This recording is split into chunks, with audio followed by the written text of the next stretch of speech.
다 함께 기도하심으로 6월 25일 수요일 매일 예배 시작하겠습니다. 모든 영광과 찬양과 존귀를 받으시기에 합당하신 하나님, 오늘도 예배를 통하여서 하나님 말씀 앞에 나가게 하시고 또 우리가 다시금 말씀을 통하여 우리의 죄를 자복하고 우리의 연약함을 하나님께 내어놓고 하나님의 긍휼하심과 하나님의 도우심을 구하게 하시니 감사합니다. 하나님, 오늘도 우리가 기도합니다. 지난날 우리가 가지고 있었던 어떤 무게감과 또 내일 우리가 앞으로 펼쳐질 일들에 대한 두려움과 걱정, 이런 모든 것들을 주님 앞에 내려놓고 이 순간 하나님 한 분께만 우리가 집중할 수 있도록 하나님 함께 해주시옵소서. 우리의 삶이 정말 주님의 기뻐하시는 삶이 되게 하시고 하나님의 뜻을 이루어가는 삶이 되게 허락하여 주시기를 간절히 소원합니다. 성령 하나님, 이 시간 우리의 마음을 주장하여 주시옵소서. 예배 시작부터 마치는 순간까지 성령 하나님께서 함께해 주시고 말씀을 통한 하나님과의 깊은 교제가 풍성하게 하나님께서 함께하여 주시기를 간절히 소원합니다. 예배가 습관이 되지 말게 하시고 주님을 향한 정말 진심의 고백이 될 수 있기 원합니다. 하나님, 이 예배도 하나님께서 기뻐 받아주시고 하나님께서 주시는 말씀의 은혜가 우리 모든 성도님들과 가정 가운데 아버지 차고 넘치게 허락하여 주시옵소서. 감사하며 예수님의 이름으로 기도하옵나이다. 아멘. 찬송가 337장 함께 하시겠습니다.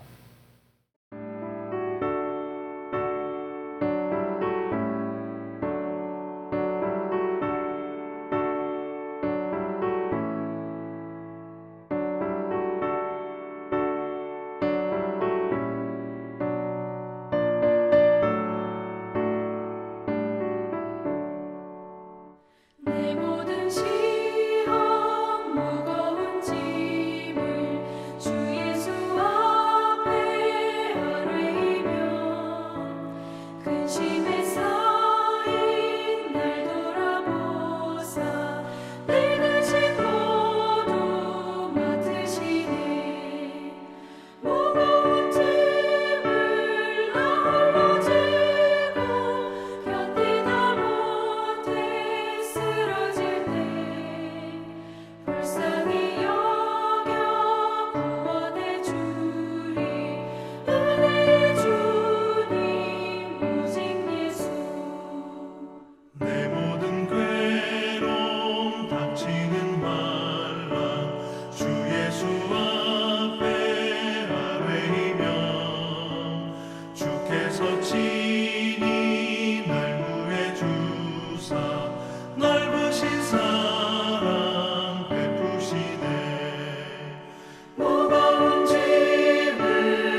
오늘 함께 나눌 말씀은 시편 79편입니다. 1절부터 13절까지의 말씀 우리 같이 함께 읽도록 하겠습니다.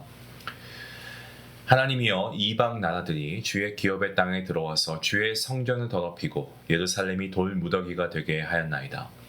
그들이 주의 종들의 시체를 공중의 새에게 밥으로, 주의 성도들의 육체를 땅의 짐승에게 주며 그들의 피를 예루살렘 사방에 물같이 흘렸으나 그들을 매장하는 자가 없었나이다. 우리는 우리 이웃에게 비방거리가 되며 우리를 애워싼 자에게 조소와 조롱거리가 되었나이다. 여호와여, 어느 때까지니이까 영원히 노하시리이까? 주의 질투가 불붙듯 하시리이까? 주를 알지 아니하는 민족들과 주의 이름을 부르지 아니하는 나라들에게 주의 노를 쏟으소서. 그들이 야곱을 삼키고 그의 거처를 황폐하게 함이니이다. 우리 조상들의 죄악을 기억하지 마시고 주의 긍휼로 우리를 속히 영접하소서. 우리가 매우 가련하게 되었나이다. 우리 구원의 하나님이여, 주의 이름의 영광스러운 행사를 위하여 우리를 도우시며 주의 이름을 증거하기 위하여 우리를 건지시며 우리 죄를 사하소서. 이방 나라들이 어찌하여 그들의 하나님이 어디 있느냐 말하나이까? 주의 종들이 피 흘림에 대한 복수를 우리의 목전에서 이방 나라에게 보여주소서. 갇힌 자의 탄식을 주의 앞에 이르게 하시며 죽이기로 정해진 자도 주의 크신 능력을 따라 보존하소서. 주여, 우리 이웃이 주를 비방한 그 비방을 그들의 품에 7배나 갚으소서. 우리는 주의 백성이요 주의 목장의 양이니 우리는 영원히 주께 감사하며 주의 영예를 대대에 전하리이다. 아멘. 본문 1절 말씀을 보시면 현 예루살렘의 이 상황을 알 수 있습니다. 이방인들 어떻습니까? 율법과 아무런 상관없이 살아갑니다. 그래서 부정한 자들로 여겨졌습니다. 때문에 성전에 들어갈 수 없었습니다. 하지만 할례도 받지 않은 부정한 바벨론 병사들이 성전에 들어가서 성전을 짓밟고 그리고 그 성전이 더럽혀지게 됩니다. 예레미야서를 보시면 바벨론 군인들이 성전의 기물들을 탈취해가고 또 성전을 파괴하고 불살라 버렸다라고 기록합니다. 하나님의 임재를 상징하는 곳 성전 아니겠습니까? 그 성전이 불타고 그리고 이러한 모습을 보는 시인은 크게 괴로워하며 아파하고 있습니다. 1절 말씀에 예루살렘 성벽 무너졌고요. 그리고 돌 무더기가 되어버렸습니다. 성경에서 예루살렘은 하나님께서 머물고 계신 거룩한 그러한 장소이고 또한 아름다운 곳으로 기록되고 있습니다. 그러한 예루살렘이 바벨론의 침략으로 인해서 무너져 버리고 말았습니다. 이 모든 일들 사실 이스라엘이 여호와 하나님을 버리고 우상을 숭배했기 때문에 그로 나타난 결과입니다. 이 예루살렘의 참상은 참 정말 굉장합니다. 본문 2절 말씀을 보시면 시체가 공중의 새에게 밥이 되고 그리고 땅의 짐승들의 먹이가 되었다. 이것은 시체가 장사되지도 못하고 땅에 그냥 방치되어 있다라는 것을 의미하고 있습니다. 이처럼 이렇게 죽어가지고 그 시체가 동물들에게 잡아먹히게 되는 것. 이것은 이 고대 근동 문화에서는 큰 저주였고요. 그리고 아주 부끄러운 수치였습니다. 바벨론 군인들이 쳐들어와서 예루살렘 사방에서 칼과 창으로 수많은 사람들을 죽여서 피가 막 도시에 물같이 흐르고 있습니다. 하지만 아무도 그들을 매장해 줄 사람이 없는 겁니다. 실제로 남유다가 바벨론에게 공격당할 때 무려 1년 6개월 동안 포위 공격을 당했고 이때 얼마나 많은 사상자들이 생겨났는가. 예루살렘의 피비린내가 진동했죠. 4절 말씀을 보면 예루살렘이 이처럼 바벨론에 의해서 돌무더기가 되고 또 수많은 그 시체의 썩는 냄새로 인해서 정말 그런 상황 가운데 이방 나라가 이 고통과 신음에 빠진 이스라엘을 조롱하고 있습니다. 1절부터 4절까지 이 바벨론에 의해서 망한 것도 그렇고 예루살렘의 상황 정말 너무나 처참합니다. 이것을 언급하고 있는 시인은 이제 5절부터 하나님께서 진노를 멈춰 주시기를 간구합니다. 남유다가 어쩌다가 이 지경에까지 이르게 되었습니까? 하나님을 버리고 우상을 택했기 때문에 그렇죠. 하나님의 뜻과 말씀을 버리고 탐욕과 죄악을 선택했기 때문에 그렇습니다. 그 결과 남유다는 하나님의 무시무시한 진노로 정말 철저하게 멸망해버리고 말았습니다. 시인은 이스라엘의 죄를 인정하면서 하나님께서 이스라엘에게 내리신 진노를 거두어 주시기를 간구하고 있습니다. 시인은 크게 두 가지를 하나님께 간구하는데요. 첫 번째가 이스라엘 백성들의 죄를 용서하여 주시옵소서. 이거 두 번째는 주의 백성 이스라엘을 공격한 원수들에게서 그들을 복수해 주옵소서라고 하는 또 하나의 기도 제목입니다. 8절 말씀을 보시면 시인은 그의 조상들이 지은 죄를 기억하지 마시고 긍휼히 여기시고 용서해 주시옵소서라고 간구하고 있습니다. 이미 남유다는 어떻습니까? 하나님의 진노와 심판으로 인해서 정말 처참한 신세가 되었죠. 9절 말씀에 우리가 매우 가련하게 되었다라고 되어 있습니다.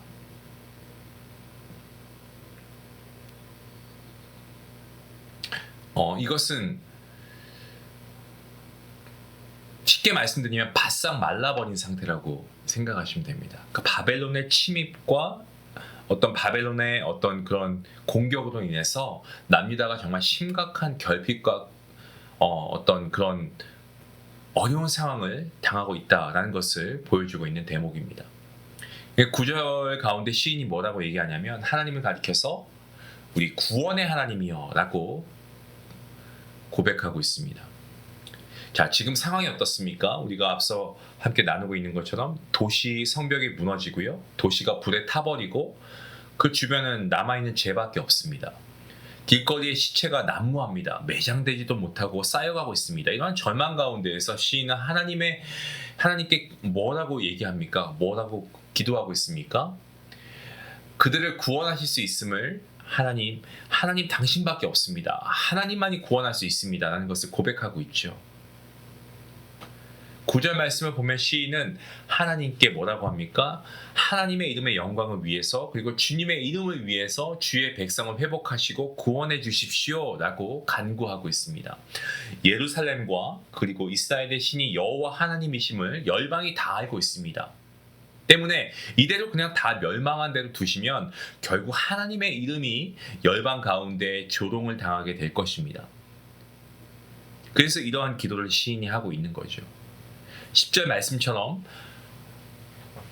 그들의 하나님이 어디 있느냐 하고 조롱하면서 여호와는 그의 백성을 바벨론의 손으로부터 구할 힘이 없는 신이었다라고 말하면서 하나님의 이름을 비방할 것이 분명합니다. 만약에 이스라엘 백성들을 하나님께서 구원하지 않으시면 말이죠. 시인은 이와 같은 일이 발생하지 않도록 하나님께서 하나님의 영광과 하나님의 이름을 위해서 이 이스라엘 백성들을 구원해 주실 것을 호소하고 있습니다. 동시에 시인은 남유다 백성이 피를 흘리지 않았습니까? 이스라엘 백성들이 피 흘리게 한 바벨론에게 하나님께서 친히 복수해 주시기를 간구하고 있습니다.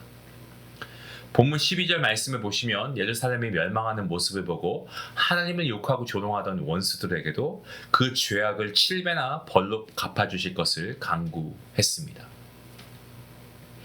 이 한글 개역 개정 성경에는 없습니다만은 13절 말씀을 히브리어 원문으로 보면 그러하면 이라는 접속사로 시작하고 있습니다.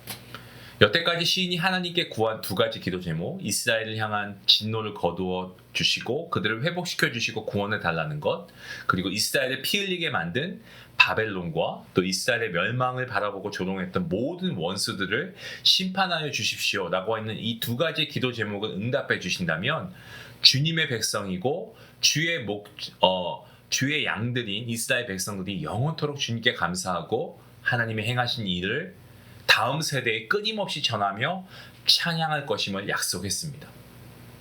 시인의 현실은 전쟁의 참혹한 절망의 현장에 있었습니다마는 그는 하나님께서 이스라엘을 회복하시고 구원하실 것을 분명히 믿었고 신뢰했고 그리고 원수들에게 보복해 주실 것 또한 분명히 믿었습니다. 그래서 현실의 아픔과 신음 가운데에서도 그는 하나님께서 반드시 이 일을 이루실 것이라 믿음을 갖고 그 큰 일을 이루실 하나님께 감사와 찬양을 드리겠다라고 고백하고 있는 겁니다.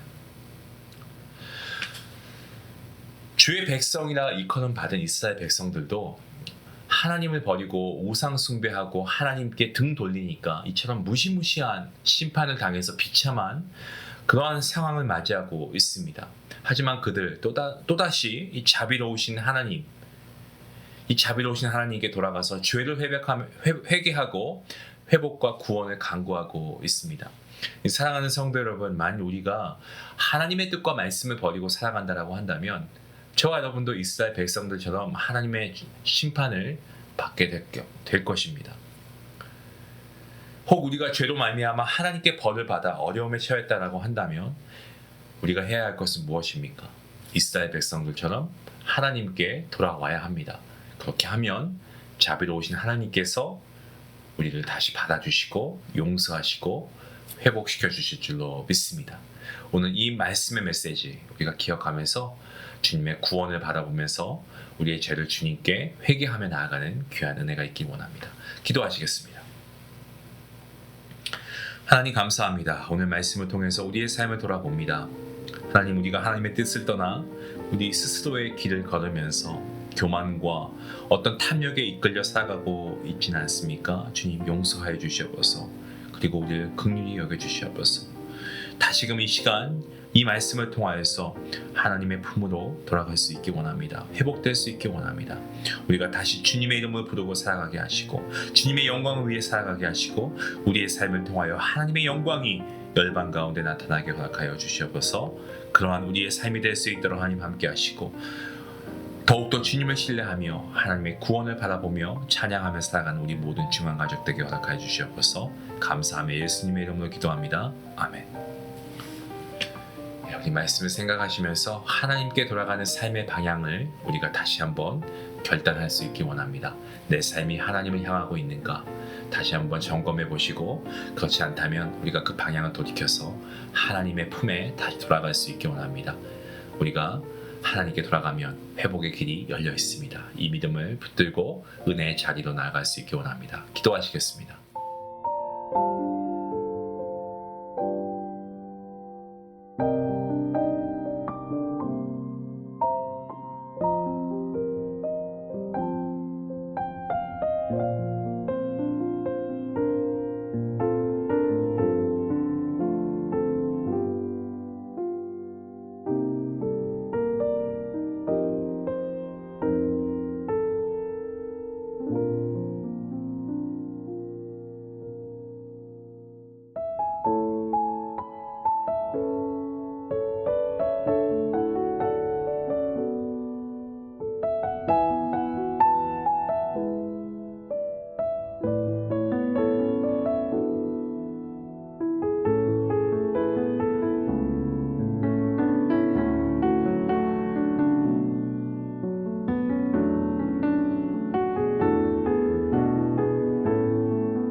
것